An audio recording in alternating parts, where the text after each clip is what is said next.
All right, welcome everyone to basically the announcement of Tesla Energy. All right. So what I'm going to talk about tonight is about a fundamental transformation of how the world works, about how energy is delivered across the Earth. This is how it is today. It's pretty bad. So that sucks, exactly. I just want to be clear because sometimes some people are like confused about it. This is real, okay? This is actually how most power in the world is generated with fossil fuels. And if you look at the curve, that's a famous curve, the Keeling curve, which shows the growth in CO2 concentration in the atmosphere. And every year it ratchets up. It gets higher and higher. And if we do nothing, that's where it's headed, to levels that we don't even see in the fossil record. So this is. Well, I think we collectively should do something about this, and not try to win the Darwin Award. For us and a lot of other creatures too.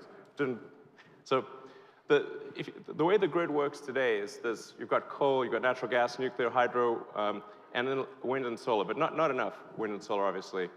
So that's sort of the grid typically in most countries. And then you'll notice something, which is that there's quite a big difference in peak to trough usage. So the peak usage is typically at least twice the trough usage. So please bear that in mind. I'm going to reference that again later in the presentation. That's an important point. So what we're here to talk about is the solution. I actually think it's really a fairly obvious solution, but it's something that we need to do. And the solution is in two parts. Part one, the sun. we have this handy fusion reactor in the sky called the sun. Okay? You don't have to do anything. It just works. Shows up every day and produces ridiculous amounts of power. Okay?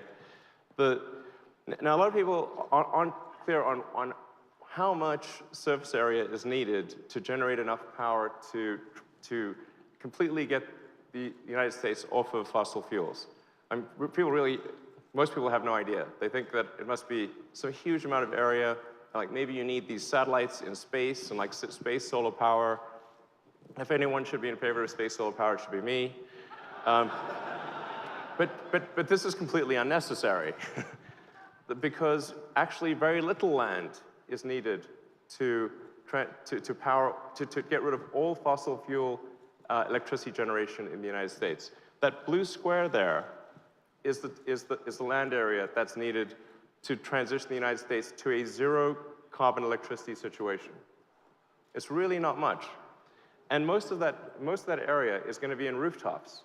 So you won't need to disturb land, you won't need to find new areas. It's mostly just going to be on the roofs of existing homes and buildings. So I really think that image is an important one to bear in mind when people are thinking about solar power. Like, how much will it take? Is it going to take some enormous amount? No, it's just that blue square. Okay. Blue square. Now, the obvious problem with solar power is that the sun does not shine at night. So I think most people are aware of this. So this problem needs to be solved. We need to store the energy that is generated during the day so that you can use it at night. And also, even during the day, the energy generation varies. There's a lot more energy generated in the middle of the day than at dawn or dusk. So it's very important to smooth out that energy generation and retain enough so that you can use it at night.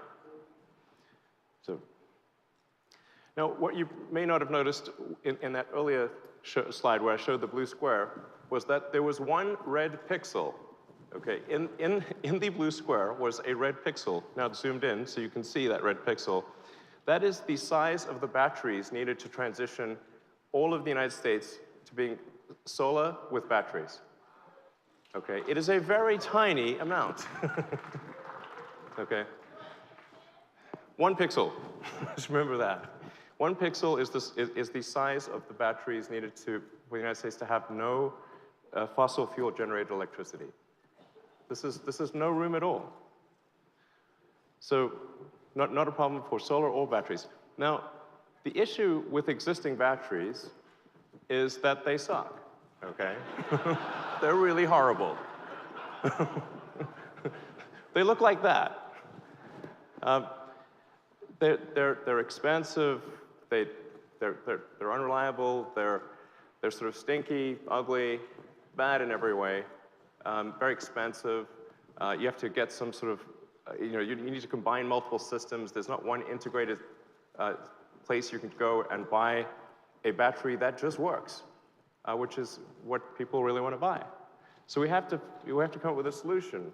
That's the missing piece. That's the thing that's needed to have a proper transition to a sustainable energy world. So the missing piece is what we're going to show you tonight.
All right.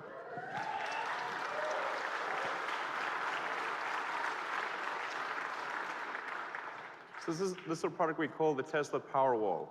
And if you look back against that wall, you'll see a whole bunch of them as well in different colors.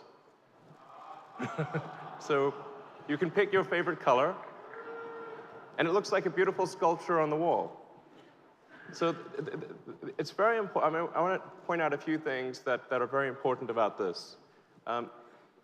The fact that it's wall-mounted is vital, because it means you don't need to have a battery room. Okay, you don't have to have some room filled with nasty batteries. It means that a normal household can mount this on their garage or on the outside wall of their house, and it doesn't take up any room. I mean, it's flat against the wall. It has all of the integrated safety systems, the thermal controls, the DC to DC converter. It's designed to work very well with solar systems right out of the box. And it addresses all the needs. If you're thinking about sort of buying a battery, what does this provide you? Well, it gives you peace of mind. So if there's a cut in the utilities, you're always going to have power, particularly if you're in a place that's very cold. Now you don't have to worry about being out of power if there's an ice storm. You can actually go, if you want, completely off-grid. You can take your solar panels, charge the battery packs, and that's all you use. So it gives you safety, security, and it gives you a complete and affordable solution. And the cost of this is $3,500.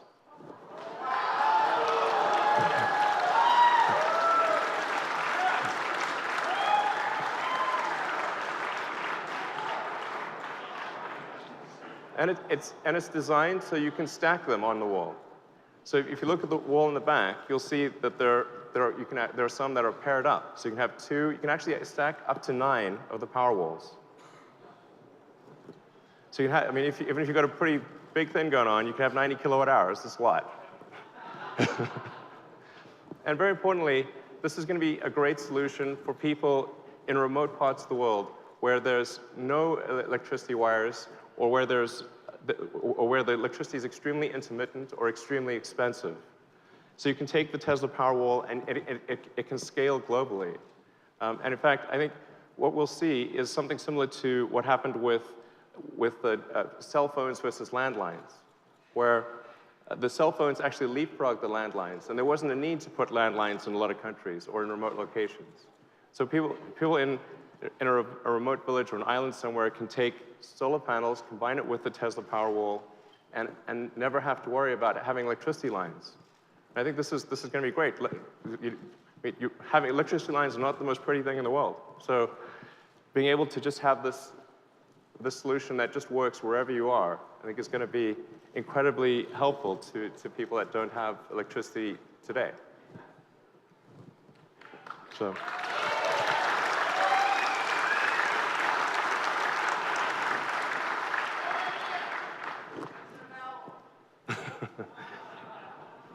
So you can order the Powerwall right now on the Tesla website. Actually, go to teslaenergy.com and you can order the Powerwall right now.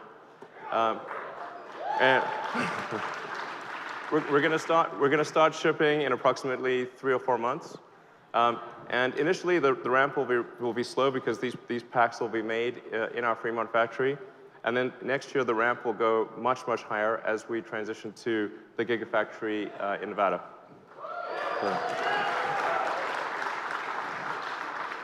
So this is a good solution for homes and perhaps for some small commercial applications. But what about something that scales to much larger levels? So for that, we have something else. So we have the Power Pack.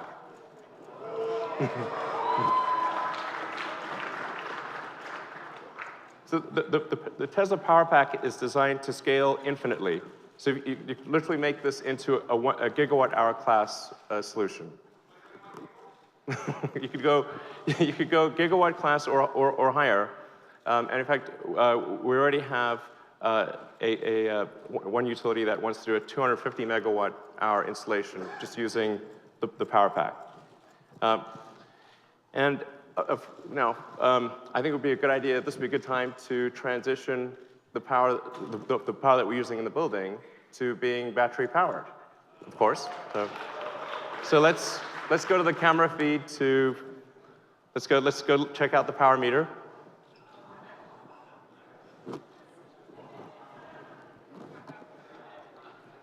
Oh wow, the grid, it's actually 0. This entire night has been powered by batteries.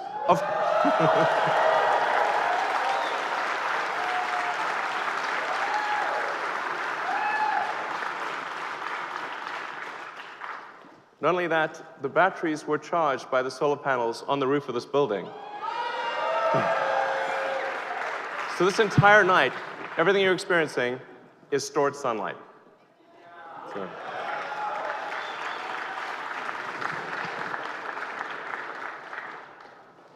So when I say scalable, I really mean scalable. We can do gigawatt-class installations with the Power Pack. The whole system is designed, literally designed for infinite scalability. So we could power a small city like Boulder with a gigawatt-hour class pack, and we can keep going here. So what I want to do is explore what is needed, what's really needed to transition the world to sustainable energy.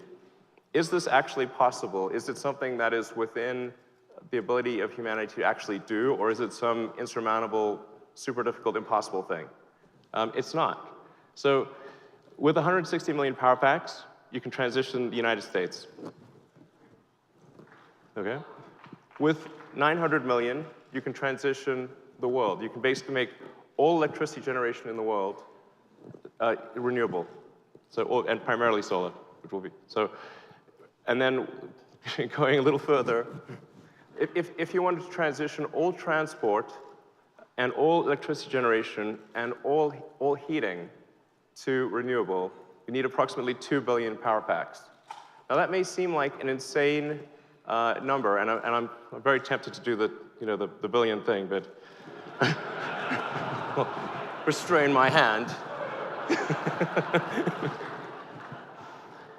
But in order to, it's like 2 billion power packs. Is that a crazy number? Is that an impossible number? It is not, in fact. The number of cars and trucks that we have on the road is approximately 2 billion. And every 20 years approximately, that gets refreshed. There's 100 million new cars and trucks made every year. So the point I want to make is that this is actually within the power of humanity to do. We have done things like this before. And so it's not impossible. It is really something that we can do. In fact, it's something that obviously we're starting to do with Gigafactory 1. Yeah. So the way we're approaching the Gigafactory is really like it's a product. So we're not really thinking of it in the traditional way that people think of as a factory, like a building with a bunch of sort of off-the-shelf equipment in it. What we're really designing in the Gigafactory is a giant machine. It's really, think of like, it's like a product of Tesla. We're making this really big product that doesn't happen to move, but it's really big. And that's what we're doing, is Gigafactory version 1. And we're building that in Nevada right now. And there will need to be many Gigafactories in the future. And with, I do want to emphasize that this is not something that we think Tesla's going to do alone. We think there's going to need to be many other companies building sort of Gigafactory class operations of their own, and we hope they do. And the Tesla policy of open sourcing the patents will continue for the Gigafactory and for the Power Pack and for all these other things.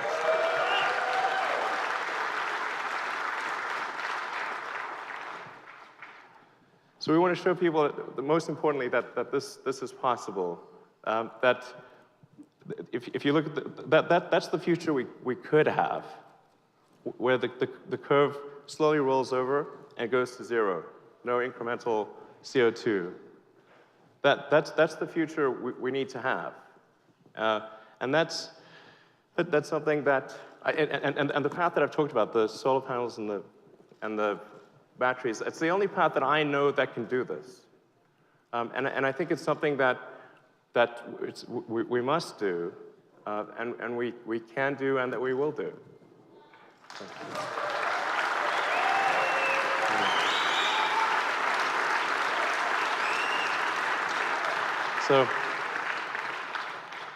So thank you all for coming tonight, and I hope you had a great time. Thanks.